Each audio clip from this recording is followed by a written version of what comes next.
reason why that's a big deal in an urban context, because when you look at most conventional agriculture, like they're farming on hundreds of acres, right? That's contiguous, right? In the city, you don't have that kind of situation, because you're dealing with the built environment. You're dealing with people's neighborhoods. So sure, you may have like 10 acres, but it's 10 acres that's interspersed with apartment buildings and houses and all this other stuff, right? So when we were able to go off grid, that really gave us the ability to be able to scale our farm within that urban context, because now, whenever we build a new farm, we don't need to go to the local utility, in our case, it's ComEd, to get power, right? We don't need to go to the city of Chicago to get water, because that's expensive. Like to install a new water line for a vacant lot in Chicago is costing between $50,000 to $75,000, right? Wow. So most people don't have that kind of cash. Right. Right. So when you're working with Mother Nature, like, you save on those costs. You just use the water that she provides. You're listening to the Black to Business Podcast, an educational podcast providing Black entrepreneurs with the tools and resources to start and grow their businesses. We chat with vetted Black entrepreneurs, thought leaders, and business owners as they provide tips and resources to help take your business to the next level. I'm your host, Monique T. Marshall.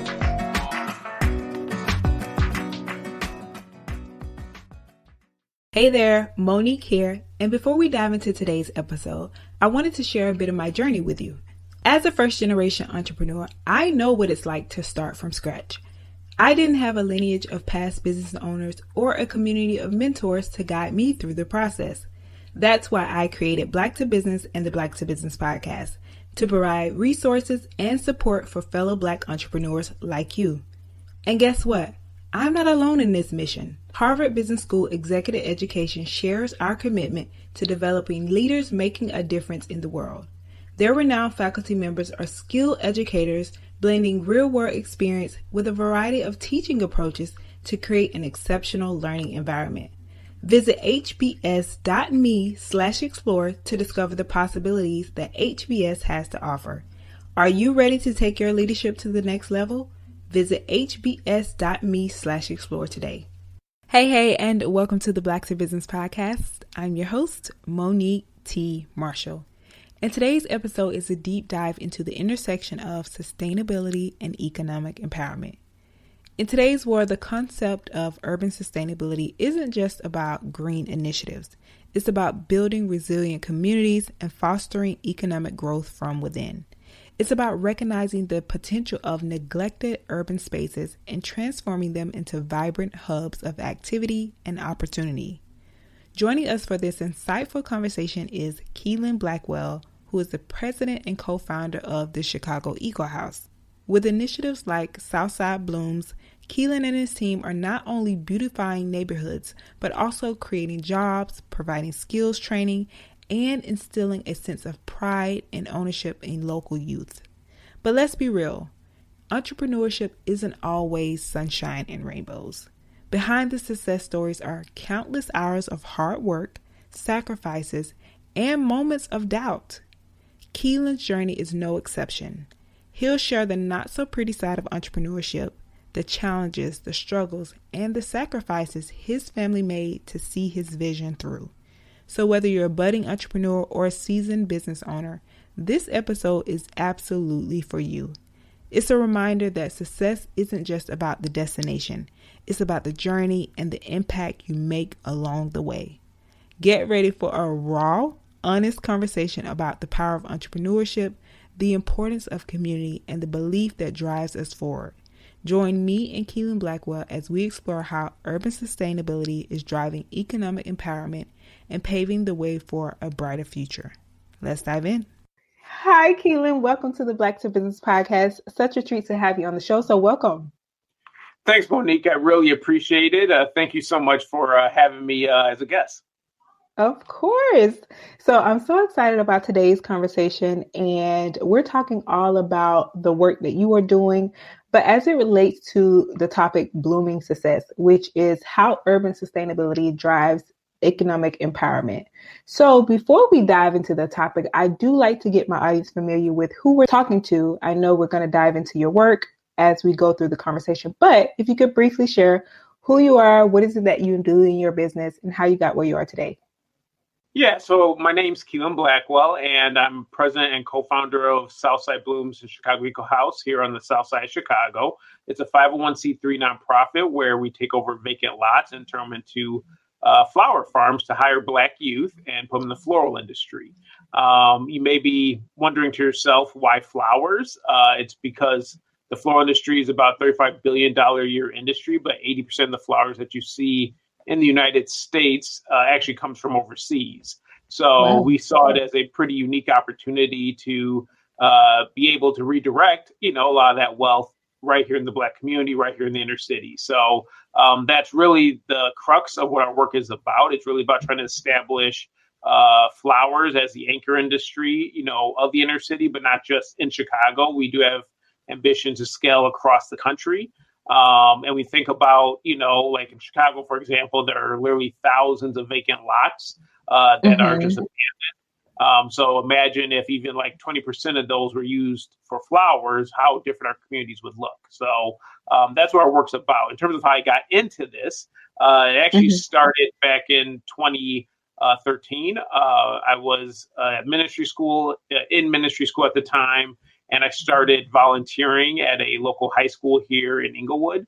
So it really was more of a, I was driven more by my faith to do this work. And, just kind of through those conversations and the relationships I was building in the high school at that time, that's what, really just kind of gave me a heart for, really just trying to help, help the kids, help their families, and really help them to, build a viable career and job opportunities right here in the neighborhood. I love that. So many great points, so many great facts, like you mentioned. And I'm so excited to dive into the conversation because one of the things I love is the fact that you are showing people how using urban sustainability can drive our economy. So let's first, somebody might be thinking, what does this all mean? So on the Black to Business podcast, we like to break it down. So first, let's understand what urban sustainability and economic empowerment means. So when you think of this, for somebody who's listening, what would you say urban sustainability means and why it's vital for our communities? Yeah, so when you kind of distill it to its most basic element, urban sustainability is really just about creating healthier communities at the end of the day. So, we kind of look at it more from a holistic standpoint of communities that are safer, communities that are more prosperous, communities where people are happier, communities that look more beautiful, communities that are environmentally sustainable and have birds and bees and all this stuff kind of going on in it. So that's really the heartbeat of what urban sustainability represents. I love it. And of course, when you look at what's being displayed across media and the reputation that places like Chicago has, and I'm sure there are other places like this across America, why do you think it's so vital? Because one of the things you mentioned is Black youth. So why do you think it's so vital for communities that are like Chicago, South and West Sides? So this is very something I'm very passionate about, obviously, but I really do feel like, especially as members of the Black community, we really need to come up against this idea of escapism. And what I mean by that is, for a long time, success has really been defined by kind of getting out of the Black community, right? Like moving on up to the east side, so to speak, even like my own family history, like, my parents, they grew up in the city of Milwaukee. And then, for them, moving on up to the east side was moving to Madison, Wisconsin, and they raised us in Madison, which, was mostly white neighborhood and, was middle class. But, the reality is like everybody can't escape, right? Thank God for the people who are able to take advantage of those opportunities, get college education, get good jobs, careers. Like I'm all about people doing their thing. But, what about the people who are left behind? So, that's why this is so important because like there's a lot of talent, there's a lot of gifts, there's a lot of ability right here in our neighborhoods. And, if the people who have the ability and the means to, live upwardly mobile lives, don't give back and don't really dedicate our lives to our communities, then a lot of that talent, a lot of those gifts are going to go to waste. Yeah, certainly agree with that. And we really like to drill it down. So how does this all, how does urban sustainability connect when it comes with economic empowerment? Yeah, so this is an intersection that, I feel like is kind of emerging. It's kind of new because usually they're kind of thought of as two separate things, right? Most people just think about environmental justice, environmental sustainability kind of be its own category, and economic sustainability, community development kind of be its own separate thing. But, through our work, really demonstrating that, when you merge the two is when you can really unleash, a lot of power, right? So, when we look at economic sustainability merging with environmental sustainability, what it basically comes down to is working with Mother Nature in a way that she would, appreciate, so that she would then yield her produce, and that produce will meet the material needs of the people. So, when you talk about our youth, like this is one of the things that they are living every day, when they're farming and turning a lot into a flower farm. We're not using any pesticides or herbicides or fungicides. We're farming in a way that Mother Nature would want. We have solar panels on our farms. We're using rainwater catchment systems. So, our flowers are then growing, very naturally, very organically. And then those flowers we are then able to turn around and sell, which then leads to money being put in our kids' pockets. So, our kids are experiencing in real time that when you're working with Mother Nature, it's actually in your best interest, for them to be able to achieve their goals, right? Whether that's getting a new car, getting their first apartment, buying brand new shoes, helping their mom with the heat bill, that kind of thing. So that's what it means to us. That is so cool. Like, I love that. And I love what you said, working with Mother Nature. That's so beautiful. And so many things I want to talk about here. So we're going to get to that. But let's paint this picture. So someone is listening and they're like, okay, I see the things that Quilen is doing. Do you have any other examples of some initiatives or sustainable practices that have really made a difference in these communities, such as Chicago, South and West Sides, or even other urban communities? Yeah, so I would say first, like a historical example, because we definitely aren't doing, what we're doing is not brand new. It's kind of like what the Bible says, nothing new under the sun. So, right. The historical example I would give is the Tuskegee Institute down in Alabama back in like the late, 19th century, early 20th century with, the work of Booker T. Washington and George Washington Carver, and how George Washington Carver basically was able to take the peanut and the soybean and come up with all these different commercial inventions. And largely their work is credit for not only, helping to restore the economic foundation of the Black community, at least in the South, but really to establish a brand new economic foundation for the entire South, because his work really helped to diversify the economy, off of just cotton. So, you have like that example of, really economic development meeting environmental sustainability to, really save the Southern economy at that time. Today, there's definitely organizations like Growing Power, they're based in Milwaukee. They had an operation here in Chicago, where they would do a lot of urban farming, train urban farmers. They would really, show people, how you can be able to be successful as an urban farmer within an urban context. Like they're actually one of the organizations that we went to for training and, assistance in the early days to, really help us get off the ground. And definitely like this, our work exists in an ecosystem. We don't do our work in a vacuum. We definitely are always on the prowl, looking for best practices, looking for new ideas. Innovation is one of our core values. Generally, the way we like to approach things is we like to try to look at both contemporary as well as historical examples, glean lessons, glean best practices, and then, really synthesize it for our context. I love that. Getting back to the roots. So this has been already a couple of minutes in such an eye-opening conversation. And I think it's all also about people knowing a different way of doing business and also making an impact. So the work that you're doing is so important.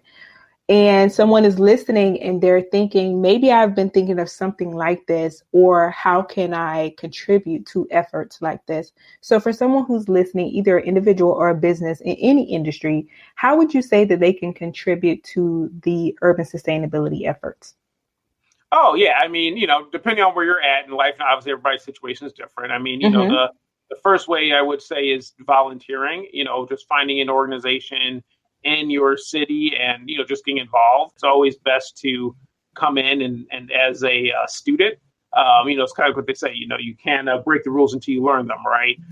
Right. So, that would be something I would definitely encourage your listeners. If this is something that's brand new to you, I would volunteer. I would, look up different organizations and see what kind of work they're doing. I would attend, conferences where you can hear these speakers. I would read books, by some of the thought leaders in this space, like Will Allen, for example. I would, who's the founder of Growing Power. I would definitely look him up and, read his works. So, yeah, that's something I would do if I was totally brand new to this. Even in terms of my story, I didn't, I got my degree in history from the University of Wisconsin. By the way, there's a future for us history majors out there, but but this wasn't my profession per se, right? Yeah. I literally had to learn at the feet of other practitioners, and I've been at this for over 10 years, right? So it's definitely not, Rome isn't built in a day, so to speak. So my best advice would be essentially become a good student and learn and absorb. And then once you really feel like you have an idea of where you're at and how you want to do things, then maybe you start your own project, or maybe you try to get a job with an organization that you're very passionate about, and you start trying to become more of a practitioner and try to contribute in that way. So there's all sorts of ways you can engage. Yes, that is some solid advice. Thank you so much, Quilen. That's great. Oh, yeah, and yeah, so I want to you mentioned some of the things earlier, so I want to dive more into how you've been able to do this through the flower forming. So how were you able to turn, so you mentioned a vacant lot into these commercial flower farms with Southside Blooms. So how did you get started? How did it all happen?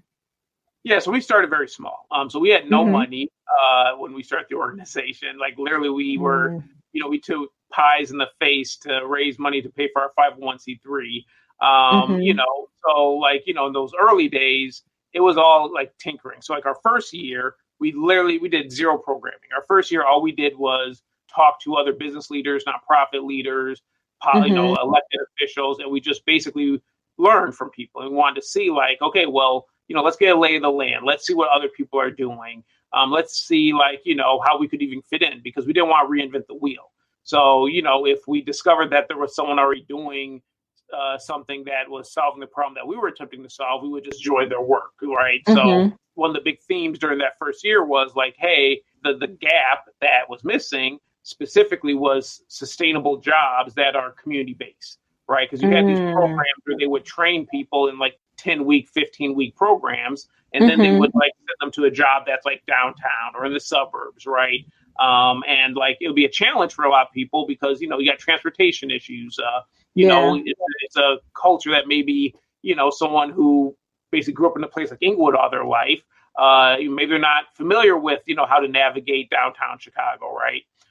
So, that's definitely one of the constant things was, hey, we need community-based jobs. We need community-based industry where, someone, who grows up, on the South Side can stay on the South Side, right? So that was really the beginning of our journey. And then from there, we were, we looked at a lot of YouTube, we Googled, we did a lot of, research on our own. In today's day and age, we live in the knowledge age, right? Where you can learn anything you want. So, we just did the hard way. We just basically kind of built our own college course, so to speak, and just started looking up other people were doing interesting things online, and just trying to read their materials and watch videos on how they were doing things. Then when we got our first lot, because you can't really farm without any land, so what we did is we basically leveraged the relationship that I had at the high school that I was tutoring at, and I just went to the principal and was like, hey, this is something we want to do. We want to try to do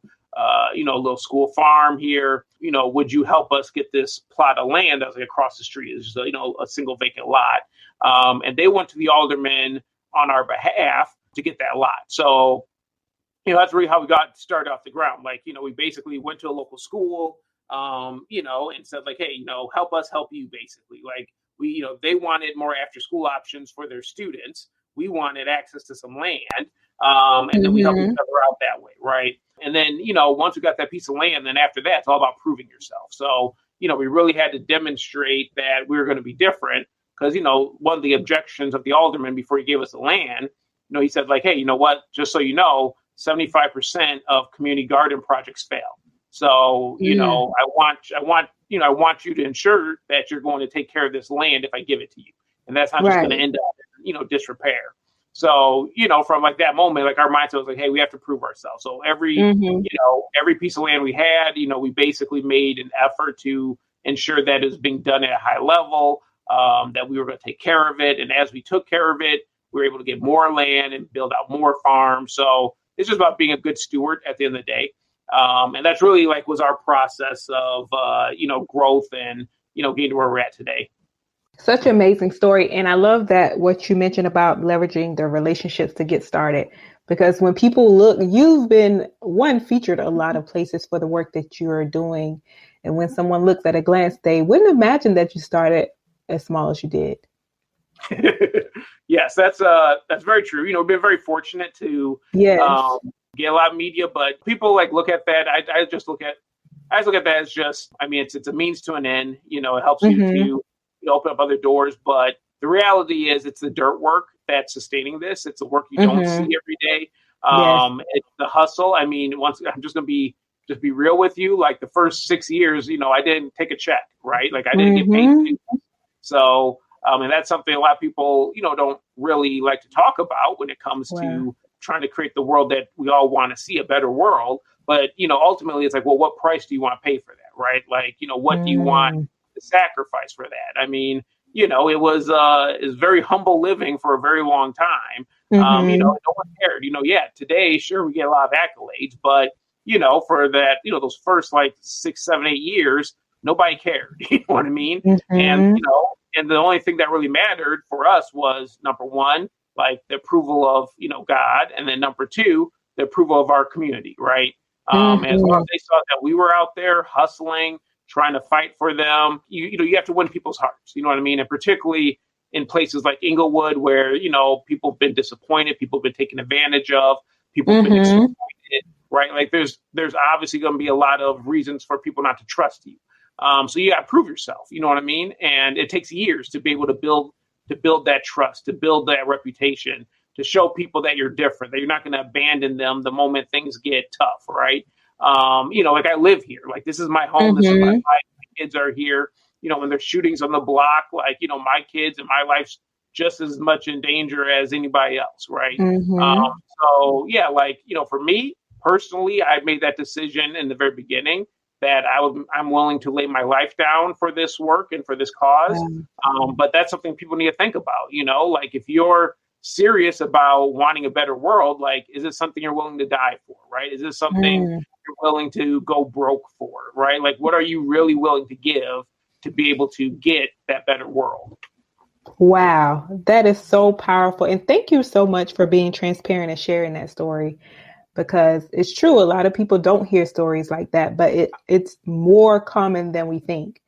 And also, I want to say that I don't want to brush over that, because I know someone who is listening is probably at that stage now where they know they want to do this thing and they're willing to do whatever it takes. So I want to talk about the mindset.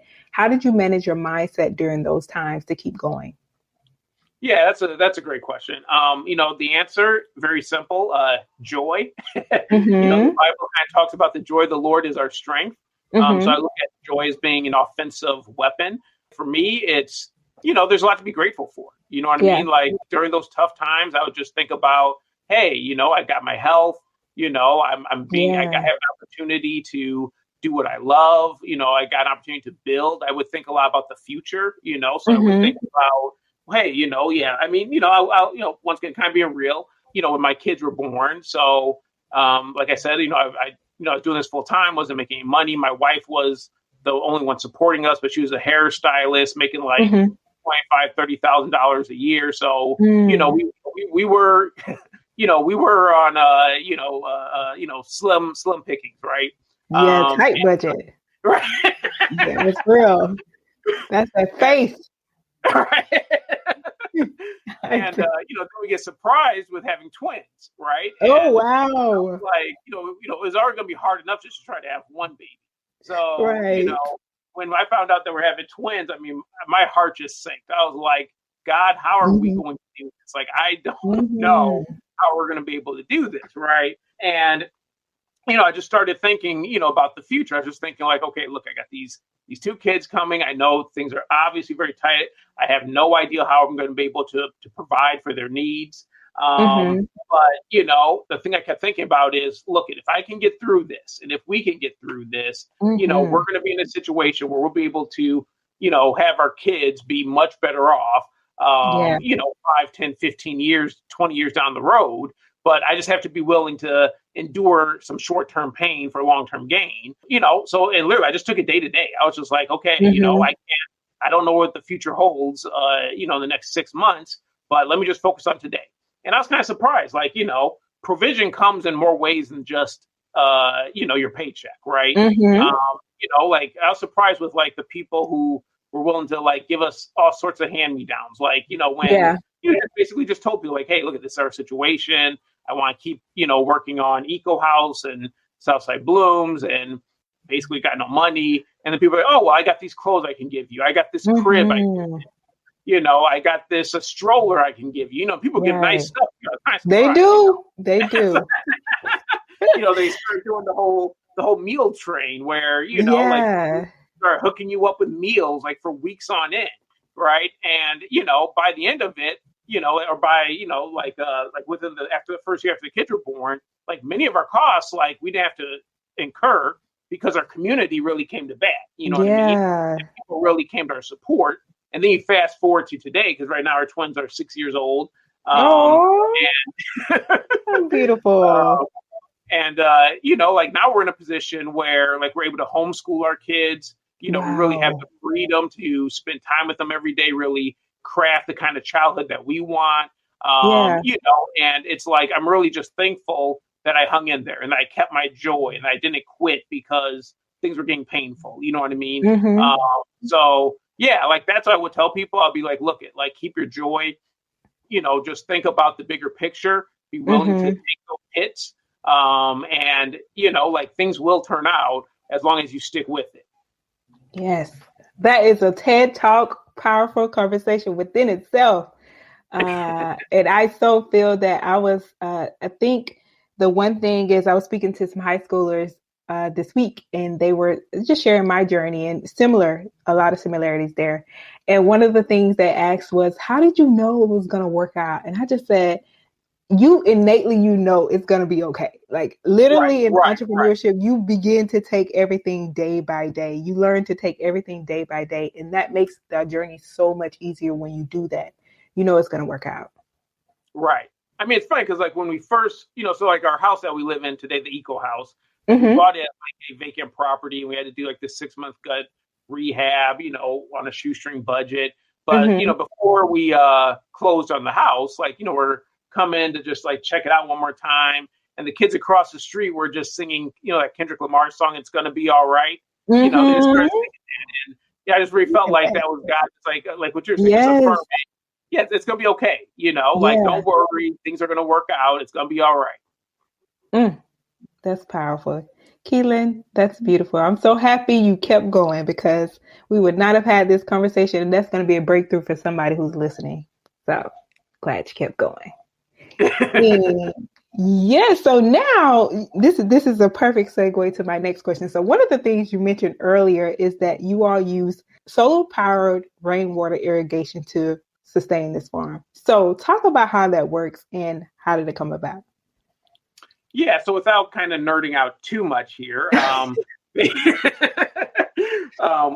basically at a simple level, it's using the freely available resources that Mother Nature has already provided for us, right? So instead of using tap water, that you have to get from the city, we're just taking rainwater off of rooftops. So most people are familiar with gutter systems on a home or an apartment building, right?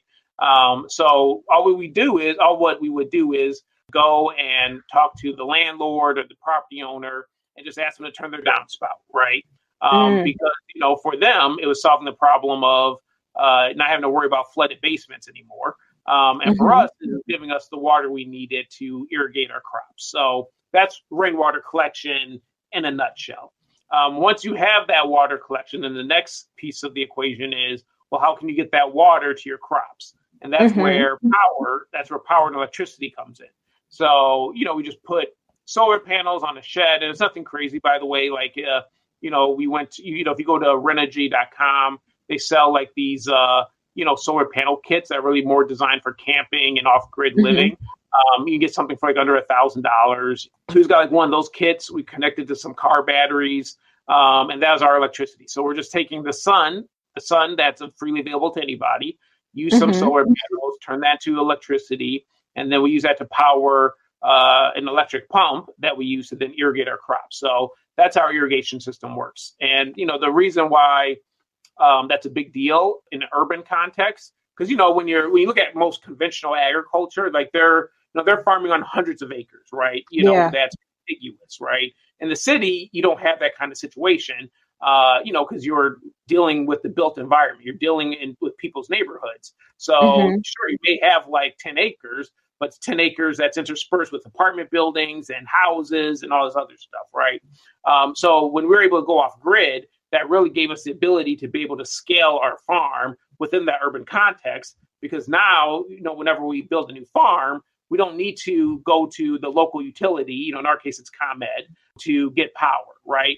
We don't need to go to the city of Chicago to get water, because that's expensive. Like to install a new water line for a vacant lot in Chicago is costing between $50,000 to $75,000, right? Wow. So most people don't have that kind of cash. Right. Right. So when you're working with Mother Nature, like, you save on those costs. You just use the water that she provides for you. I love that. That is truly making a way. And it's so cool to hear about that. And I think, so my question to that, to pick it back off of that is, are there any regulations around this?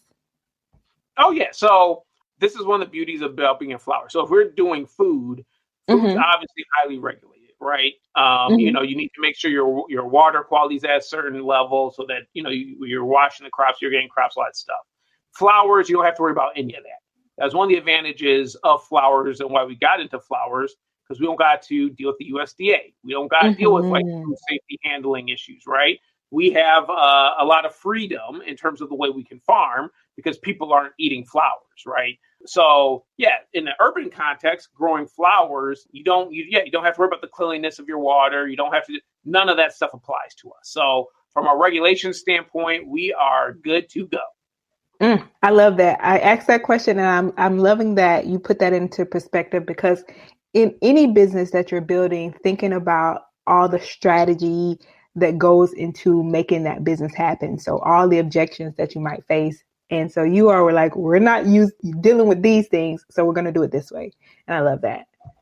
Well, the thing too, you got to keep in mind is like our objective, like our mission is to use sustainability to alleviate poverty, right? So our objective is at its root is to put money into people's pockets. So, when you look at it from that perspective, it's like, hey, if we're putting money in people's pockets, they can go to Whole Foods and buy whatever they want, right?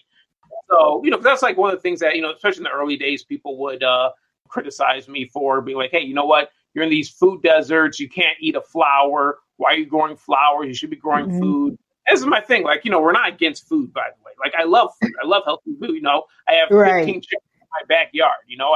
I eat their eggs every morning for breakfast. Like, I am not anti-food, right? You have 15 chickens, you said? Yes. Yeah, 15 chickens. Oh, wow, I love that. We have 10 beehives. Like, we love food, right? Yeah.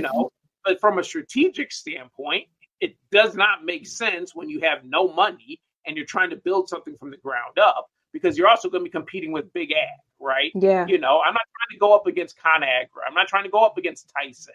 I'm not trying to go up against the, agriculture lobby in the United States. Like, I'm not going to win that fight, right? But like with flowers, there is no such thing. There is no big flower, right? So, the fact that it's not going to be regulated, the fact that I'm not going to have to deal with, or we're not going to have to deal with entrenched competition from, major players, right? Like, nobody cares.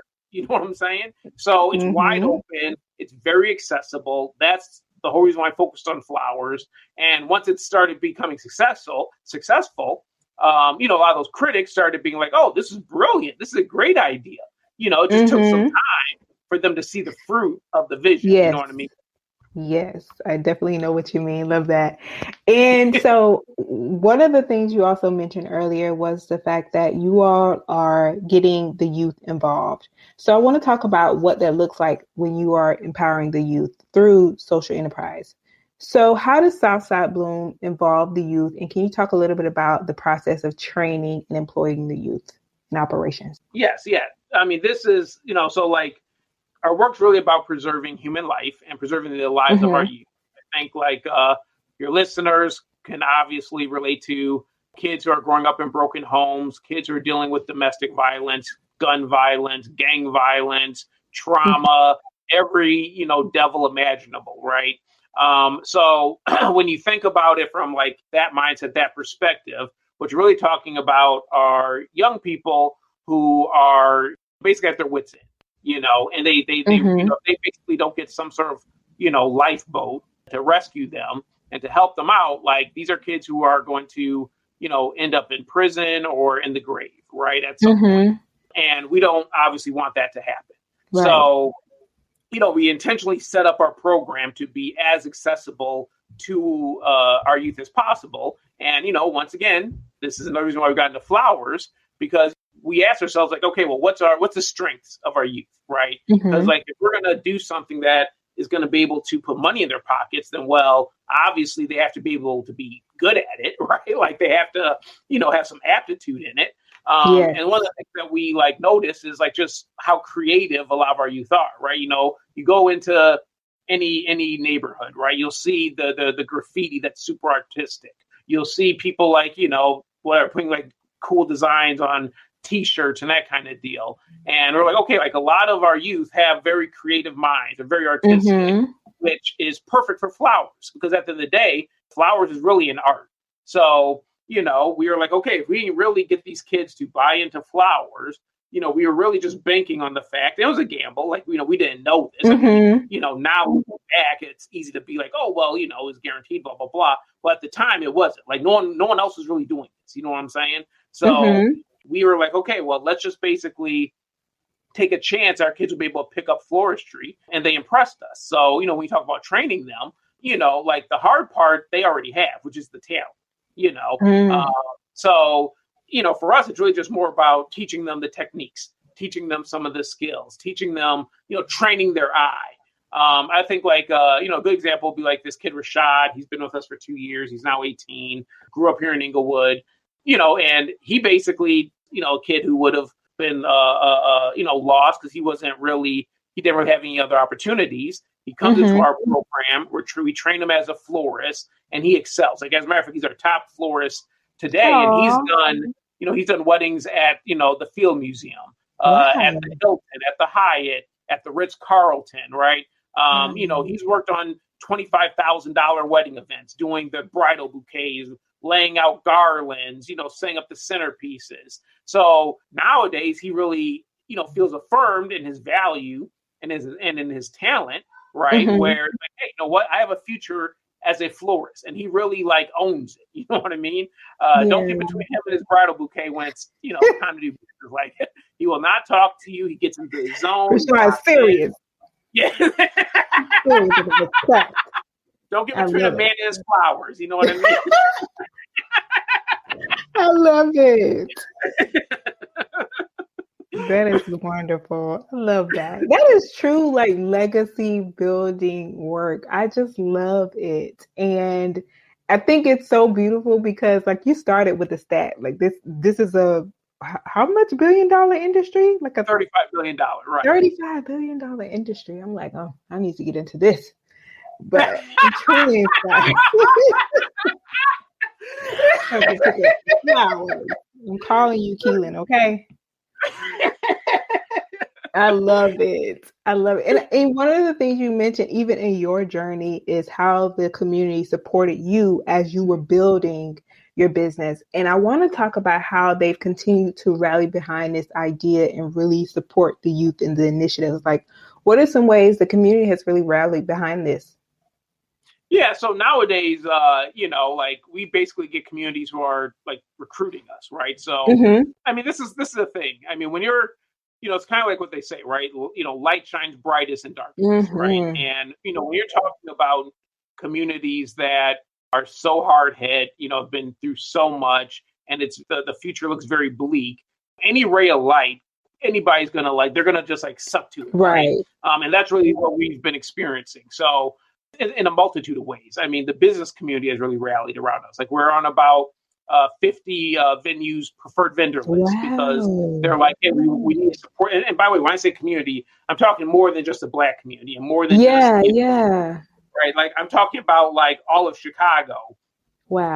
Really coming to rally around this because, and I guess like as a quick aside, one of the things I really learned from this whole experience is that people really do want to help, sometimes I feel like people are, we can be a little pessimistic and a little cynical and be like, oh, no one really cares. No one cares about them Black kids on the South Side of Chicago. Like, that's not true.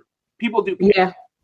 I think the thing that I learned is people want to see an end game. They want to see like a well thought out strategy that they can buy into and they can see themselves playing a role in moving the ball forward. Right.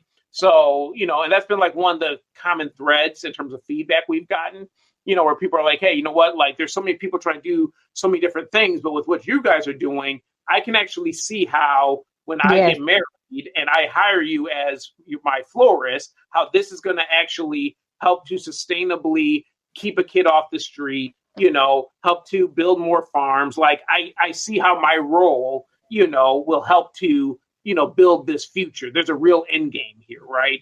When we're working with, like, say, the University of Chicago and, and we're doing like their corporate events, like it's the same idea. Like, we can see where, we can play a very specific and practical role in making our community better and healthier, right?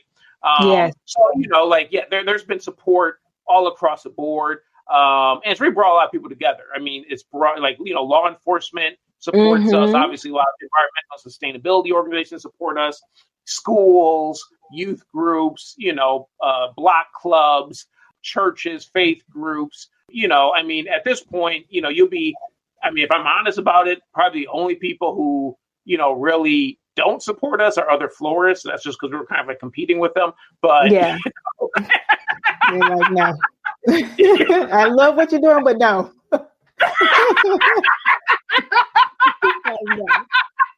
I got to eat. Get it? Exactly.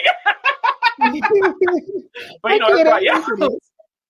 But everybody else, like they love it, So like so that's my thing when I talk to people. I'm like, look, man, everybody wants to, everybody loves winning. Everybody loves being a part of something that helps to make their lives better. It's helping to solve problems for them.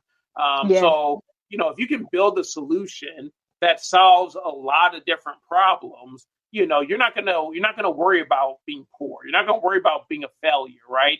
Because kind of going back to that ecosystem thinking, when so many different entities within the ecosystem is depending on you for success, then guess what? Their success is invested in your success. So they're gonna want to keep you around. You know what I mean?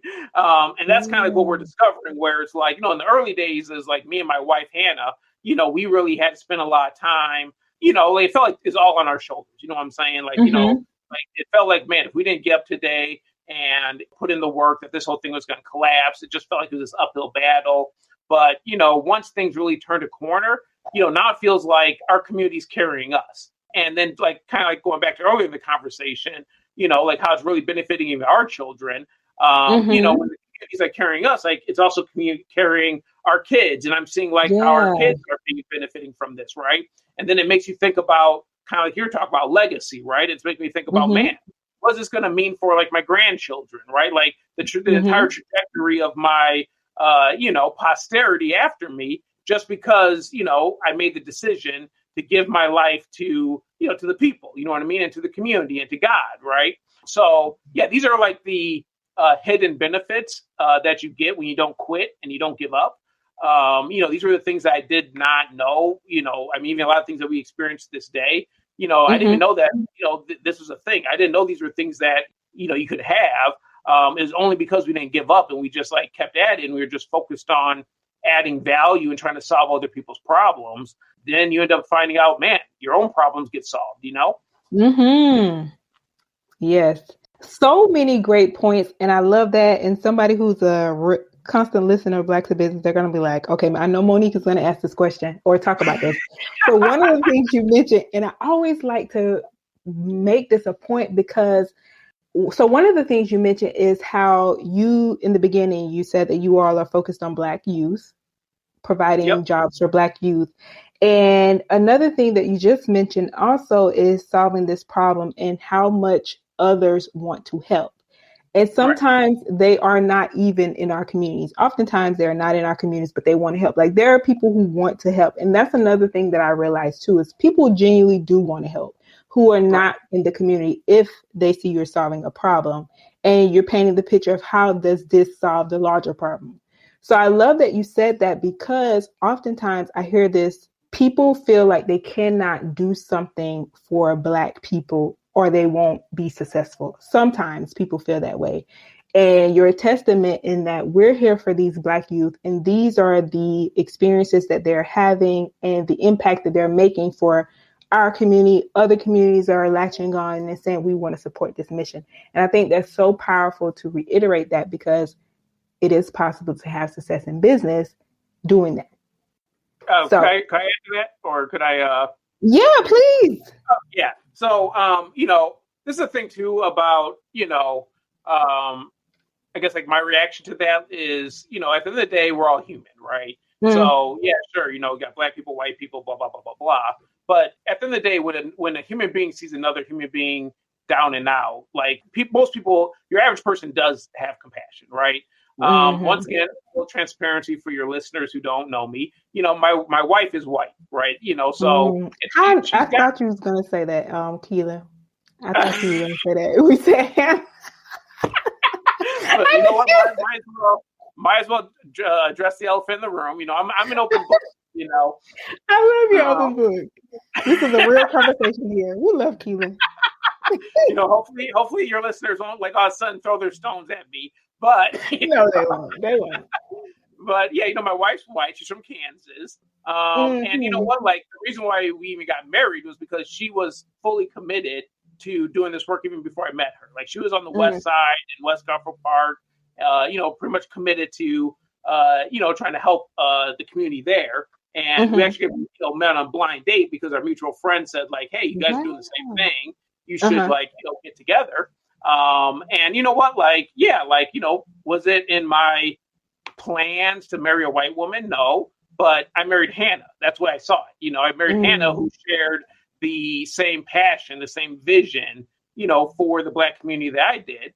And, you fast forward 10 years and I'm happy I made that decision. I mean, look at all the people who are benefiting because of that union. You know what I mean? So I really do think that like, yes, of course, there's differences with us. There's, skin color does matter, different experiences, all that stuff. But, don't forget the fact that we're human. It's like what Martha King talked about, right? That, we want to judge people by the content of their character and not the color of their skin, right? And there's a lot of, hidden allies out there, that you would least expect, right? So don't go out there just assuming because someone looks a certain way, they talk a certain way, they're from a certain place, that they can't be one of your greatest allies, right? Because I've been surprised and shocked. Like, there's definitely people who I thought would be our ally and end up being an enemy. There's people who I would have never guessed in a million years would be an ally, and they're all about this. So just don't judge a book by its cover. Gotcha. Thank you, Quilen, for sharing your story. We getting a taste of everything today. I love it. All the lessons. So I love this. And I know that someone who is listening, they want to know about how are your plans and how you've been able to scale this business based on the model that you have, and kind of talk about what that has looked like for you. Yeah. So scaling, that's like the $1 million question. Very, very difficult. I'll tell you that. Yeah. So, like we've been very fortunate. Well, I'll just be real, put some numbers to it. So, back in 2010 or 2014 is when we formally started the organization with $0. It took us from 2014 to 2020 to hit $100,000. Wow. And then from 2020 to today, we went from 100,000 to $2 million. Right. Wow. So, obviously the last 4 years have just been exponential growth. And it literally just feels like, like they say, it's like, it feels like you're drinking from a fire hose, like literally. Right. Now there's, now I will say, I don't know, I could probably do like a whole 2-hour talk on this, but, what I would say, for your audience, the biggest thing that really has helped us has been embracing technology. We use this website, Upwork.com. I don't know if you're familiar with it. It's like a freelance marketplace where you can hire developers, grant writers, all that stuff.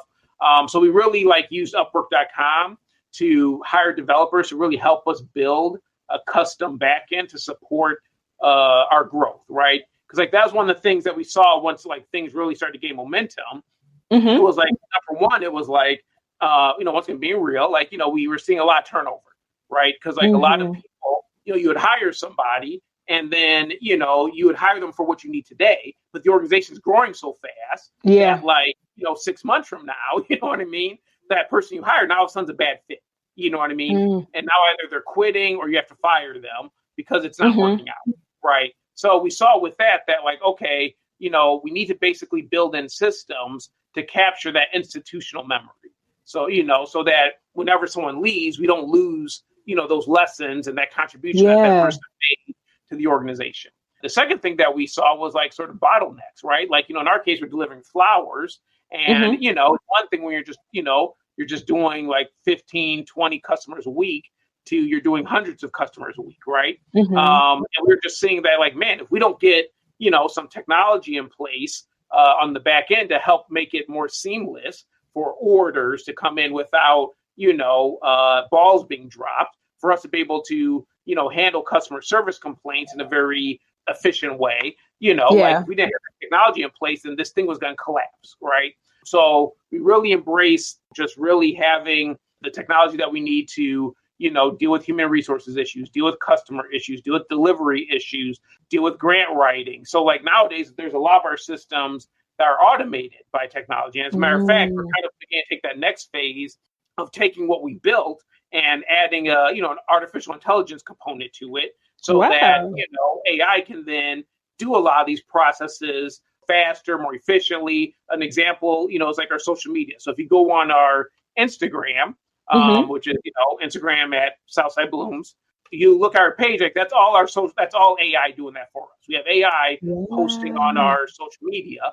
And, we basically created the bot. We trained it to, kind of post the images that really exemplifies our brand. But, we used to have to pay somebody to do our social media, right? Or, me and my wife were doing the social media at a time, right? So now it frees us up because AI is doing that. And now we're focused, we can focus our time on other aspects of the business to help it grow. But yeah, so there's, obviously a lot.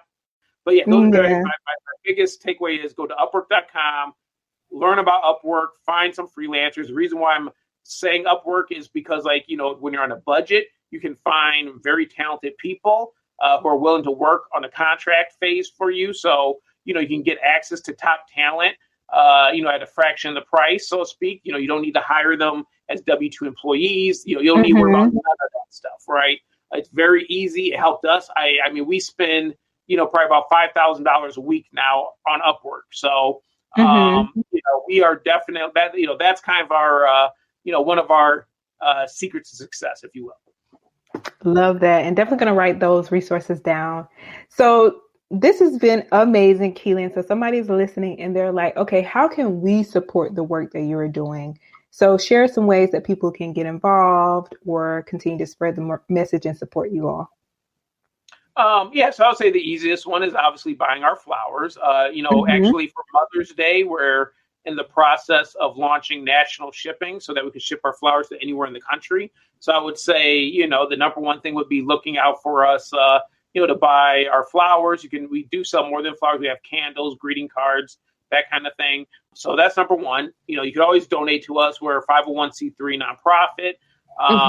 I would also say, we are looking to expand to other cities. So, send us a message if, you're connected to some groups at southsideblooms.com, and then you can find our contact us page. And if you want to see Southside Blooms in your city, hit us up. Let us know. And of course, you can always volunteer with us. But those are the biggest ways you can help to support us. Once again, our website is southsideblooms.com. Perfect. And Quilen, do you have any other favorite tools or resources that have helped you in your entrepreneurial journey that you want to share? Let's see here. Besides Upwork and the other things I've already shared, I would say kind of simple, but I would say the greatest resource that's really helped me, the Holy Bible. Can't get better than that. You know what I mean? That's right. That's where I find a lot of inspiration. That's where I gain a lot of like business strategy ideals from reading the Bible and my devotion time. There's of course all these technical things. I feel like our culture today is very guru technical, self-help obsessed. But for me personally, the Bible is my go-to. That's the bedrock of everything that you see that we're doing. That's where I get, that's the resource I would suggest for people to look at. I mean, it's obviously a spiritual book, it's a religious book, but it's a business book. There's a lot of business case. Abraham was a businessman. Joseph was a businessman. Jesus was a businessman. So there's a lot of business lessons that you can glean from the stories and the personalities in the Bible. Certainly. And looking back, what advice would you give to someone in their first year of business? Oh, that's a good question. If I was in my first year again, if I had to tell myself, I would say the number one piece of advice I would tell myself is what I actually end up doing, which is don't quit. There's going to be all sorts. Let's just be real. You're going to have a learning curve. Let's just get that out the way. You know what I mean? So don't focus on that. That's the part that's exciting about being an entrepreneur, is that you get to learn every day. Once again, going to be a little transparent here, but my parents, they were corporate jobs for 20, 25, 30 years. And, it was great. It took care of me and my siblings, and, they live a very good and comfortable life. But, now they're in their 60s. And when I talk to my mom, she's so one of her things is she just feels like what's my place, yes, I have this, I have a good 401k, I have this, I have that, but she doesn't feel like she has a place right in this world. And that's really the exciting thing about being an entrepreneur is every day you're out there, you're hustling, you're figuring out your place. Heck, you're making your place. You know what I mean? So embrace the learning curve, right? So my number one thing is just don't quit. The second thing I would say after that is being adaptable. When we started, I wasn't thinking about flowers. I don't have a personal love or passion for flowers. It wasn't a situation where we knew we had this grand master plan from the very beginning that we were going to start this great flower business and blah, blah, blah. Actually, in the very beginning, we thought we were going to run a transitional living facility. That's what we thought we were going to do, So, we had to remain very adaptable, and hold our plans very lightly because, you kind of have the idea in your head of what you think you want to do. And then you get out there in the marketplace and you take some hits, right? And then you start figuring out, okay, well, that won't work. So let me try to find something else that will work, right? And you start listening to people. You start observing people, right? You start seeing okay, well, what are other people doing that's working? And then this whole adaptation process begins. And then that's how you end up being someone like me, where you go from thinking you're going to run a transitional housing facility all the way to running a flower business. You know what I mean? Those are two big pieces of advice I would tell myself if I was in my first year. Don't quit and be very adaptable. Love it. Solid advice. And my final question is, what does it mean to you to be Black in business? Oh, that's a good question. So I would say being Black in business, I'm going to kind of take the 30,000 foot view here. And I really feel like being Black in business and just being Black in America is a story of triumph. I feel like, this is kind of one of the things that does make me a little sad is I feel like we kind of shortchange our history. We always want to focus on, slavery and Jim Crow and kind of like the really bad things. And obviously, like, those things happen and they really shaped us. But, you know, when you kind of take a step back, I mean, we're very triumphant people. You know what I'm saying? I mean, you know, do you realize like how many other ethnic groups out there would have been totally obliterated or, you know, wiped off the face of the earth if they had to endure even half of what we went through as a people, you know? And for us to rise and get better and be stronger to the point where, you know, like, not only have we just had our first Black president in American history, but we live in a time where there's never been more Black millionaires, more Black people with college degrees, more Black homeowners. I mean, you can keep going down and, you know, down the list, right? Yes. So yeah, like, to me, I feel like I'm part of a larger story of triumph, a story of success. You know, I was actually in Africa for the first time in December, and we went, you know, I was in Ghana. Yeah. We went to, you know, where like the slave port is, and like, you know, where the slaves were gathered in before they went to the, you know, American and the Caribbean, all that stuff. And I really just sort of felt, you know, like, I don't know, I just felt like this weight of, you know, like all your ancestors, you know what I'm saying? Like, like all the way your ancestors, like, feeling the pride of, yes, our people have persevered. Our people were prospering, you know what I mean? And I'm part of that prosperity that was really, you know, thanks to their sacrifice, right? From hundreds of years ago. And, you know, we're basically trying to set up the next generation to be even more prosperous than us. So, you know, when I think about, being Black in business, like, I think about just the immense legacy that we have, the immense, you know, the immense success we've had. And, like, I mean, another thing, too, that a lot of African Americans don't really think about unless you've been overseas. Like, I was in the Peace Corps for 2 years in Thailand. You know, African Americans are world famous. World famous. You know, most people don't know that. You know what I mean? Yeah. Like, when I was in Thailand, I was in some rural village. I was in the hill tribes of northern Thailand. Nothing but a bunch of Asian folks. You know, you know, people who just lived in their little village their entire life, and they're coming to me being like, "You, Will Smith, you, Michael Jordan," you know. You know what I mean? I'm like, yes. What can I get? I'm like, wait, you know? How do you know my people? Like, they know? How do you know? Like, we're a world famous ethnic group. You know what I mean? You know, and these are the things that I really wish, like, you know, especially like our young people, you know, but even like older people would really embrace. It's like, yo, dude, like, our story is not a story of defeat. It's not a story of being conquered. It's not a story of being, like, you know, squelched into the earth, never to rise again. You know, like, people don't realize how many other, especially minority groups around the world, look at African Americans as the gold standard for what, you know, what can be achieved as a minority group when you're in a nation where you're, you know, where there's a dominant culture around you, right? So yeah, like, dude, like, I carried this mantle, you know, with a lot of pride. I feel like, you know, it's a huge honor to be, you know, a Black business person, but it also comes with, like, you know, weighty expectations. Like, to me, I'm like, hey, because of, you know, the people who've died and sacrificed their lives that we can have the opportunities that we have today. You know, it's a shame when you see people, you know, who, like, lose their integrity and they become corrupt, right? They start doing things just for money. They start exploiting their own people, right? Like, these things happen, right?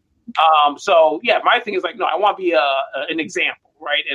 And hopefully one day in the future, my grandkids and great grandkids will look back and see, you know, Papa Quilen, and, you know, they'll be like, yeah, you know, I'm really happy that he, like, you know, moved back into the Black community, moved into the inner city, did what he did so that, you know, they can live the lives that they're living generations from now.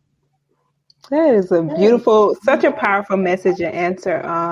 Quilen, this has been such a pleasure to have you on the show, and so many insights, so much transparency. And I just love the work that you are doing. And I love that my audience has learned so much from your testimony. So thank you so much again for being on the Black to Business podcast. We appreciate you and all the work that you are doing. Okay. Thank you so much, Monique. Enjoy the rest of your day. I had a blast today. Listen, I have to say, what a powerful, powerful conversation that was. Quilen's transparency about the journey, the struggles, and the sacrifices, it really touched me. And it's not often that we hear about the gritty side of entrepreneurship, the moments of doubt, the challenges faced by families, and the sheer determination to keep going even when the odds seem stacked against you. But here's the thing, Quilen didn't give up. He kept pushing forward, fueled by his belief in this vision and the unwavering commitment to creating change. That is truly powerful. And this message deeply resonated with me because I remember those early days. It was tough, but I kept telling myself, this won't last forever. So if you felt moved just as I was moved, or maybe if you are going through a situation right now where it's a rough patch in your business, hear me when I say it will not last forever. Just keep going, keep building. You are built for this. And I believe that belief is really key, as Quilen spoke about. You have to have that faith the size of a mustard seed. And the moment you stop believing that it will work is the moment that it'll stop working. And trust me, you will be glad that you did not give up. Because every step you take, every challenge you overcome, brings you closer to your goals. So Quilen's journey is a testament to the power of perseverance, resilience, and the belief that we are all capable of creating something meaningful. And as a Black entrepreneur, we have the opportunity to not just build businesses for ourselves, but for the greater good of our communities. I want to thank you so much for being a part of the Black to Business family and for joining me on this journey of empowerment and inspiration. To learn more about Quilen and the resources that he mentioned, visit blacktobusiness.com/189. And I will see you back here next week for another episode, same time, same place. But until then, keep believing, keep building, and keep striving for greatness. You got this.